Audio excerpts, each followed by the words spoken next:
Perjanjian Linggarjati adalah perjanjian yang dilakukan antara Indonesia dan Belanda untuk membahas soal status kemerdekaan Indonesia, namun pada akhirnya justru Belanda mengkhianati isi perjanjian tersebut. Perjanjian Linggarjati terjadi karena Jepang memantapkan status quo di Indonesia, menyebabkan terjadinya konflik antara Indonesia dengan tanda yang salah satunya ditandai dengan peristiwa 10 November di Surabaya. Pemerintah Inggris selaku penanggung jawab mengundang Indonesia dan Belanda untuk melakukan perundingan di Hugh Veluwe. Namun perundingan tersebut gagal karena Indonesia meminta Belanda mengakui kedaulatan atas Pulau Jawa, Sumatera, dan juga Madura. Sedangkan Belanda hanya mengakui Indonesia atas Pulau Jawa dan Madura saja. Perjanjian Linggarjati sejatinya dilaksanakan mulai tanggal 11 November 1945 sampai 13 November 1946. Tempat pelaksanaan perundingan ini bertempat di Linggarjati, Cirebon. Meski dilaksanakan pada tanggal 11 hingga 13 November 1946, namun penandatanganan Perjanjian Linggarjati baru dilakukan pada tanggal 25 Maret 1947.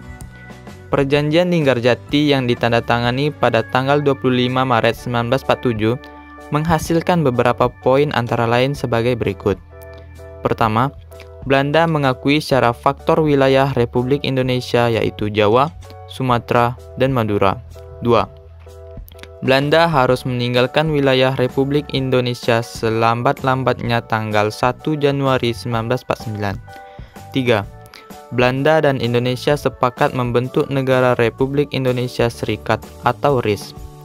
Yang terakhir, RIS harus bergabung dengan negara-negara sepemakmuran di bawah kerajaan. Adanya Perjanjian Linggarjati memberikan dampak positif maupun negatif bagi Indonesia.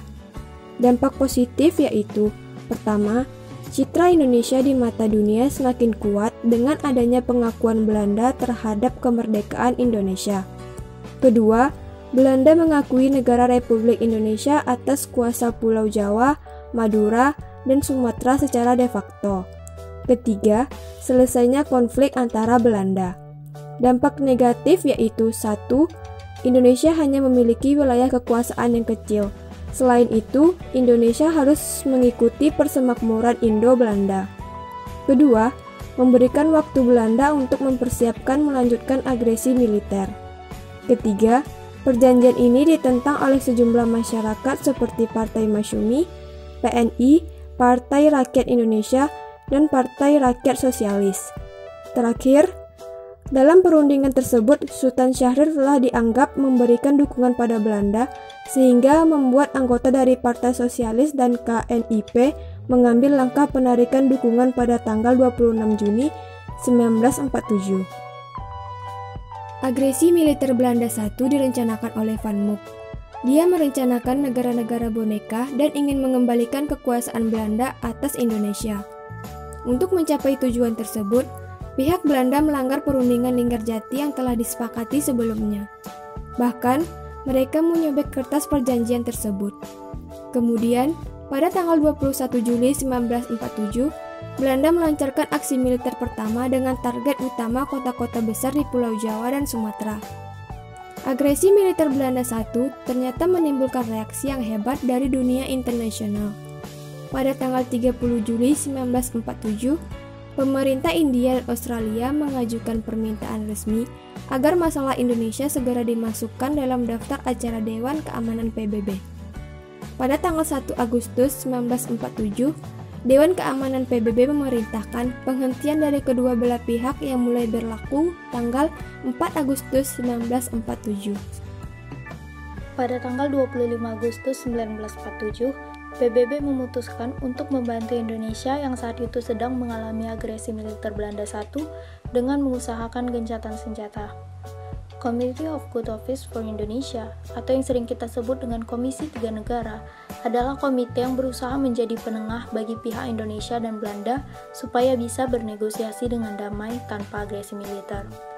Komisi Tiga Negara terdiri atas 3 negara pilihan Indonesia dan Belanda yang dinilai memahami kepentingan kedua belah pihak.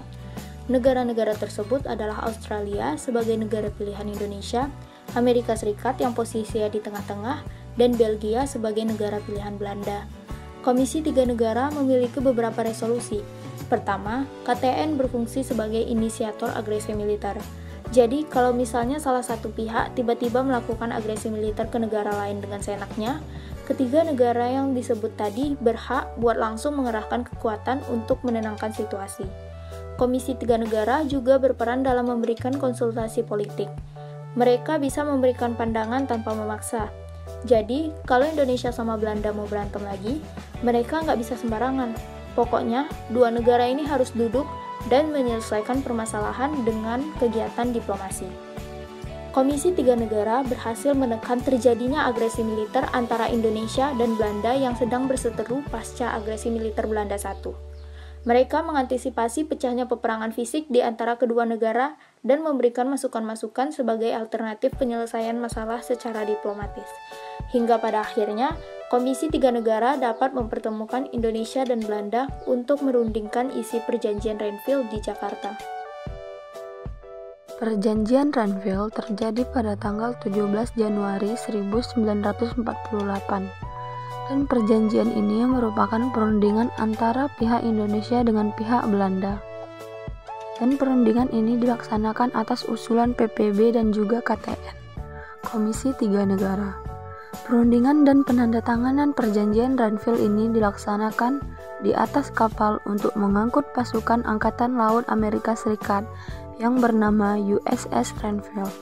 Dari pihak Indonesia, perundingan ini diwakili oleh Mr. Amir Syarifuddin, sedangkan perwakilan pihak Belanda oleh R. Abdul Qadir Wijojoatmojo. Dia merupakan seorang Indonesia yang telah memihak kepada Belanda.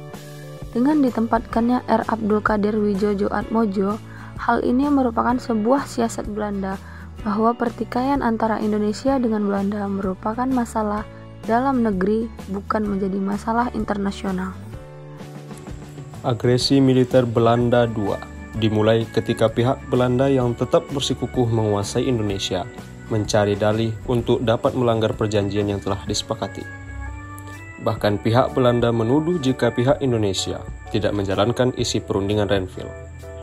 Oleh karena itu, pihak TNI dan pemerintah Indonesia sudah memperhitungkan bahwa sewaktu-waktu Belanda akan melakukan aksi militer untuk menghancurkan Republik dengan kekuatan senjata.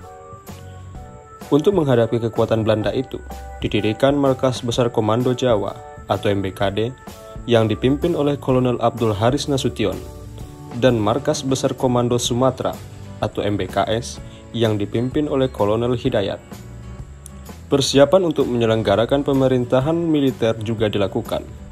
Dalam pemerintahan militer, kecamatan merupakan basis utama pertahanan dengan kekuatan utama tenaga rakyat yang ada di desa-desa.